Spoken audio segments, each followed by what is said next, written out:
ఇప్పుడు ఏ కాలం ఇది వెళ్ళిపోయాక ఏ కాలం వస్తుంది? అది వెళ్ళిపోయాక ఏ కాలం వస్తుంది?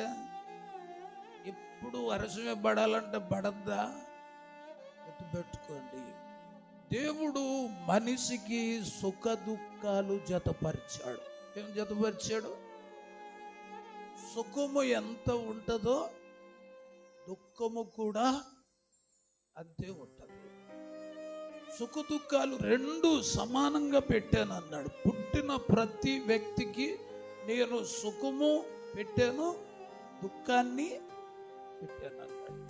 మీరు ఎప్పుడు కూడా, నేను అస్సలు ఎప్పుడు సుఖంగా ఉండాలని కోరుకోవడం కూడా పాపమే.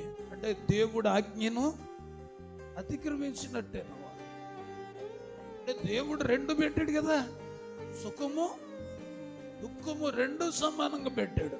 కాబట్టి మనము సుఖాన్ని అనుభవించాలి, దుఃఖాన్ని అనుభవించాలి.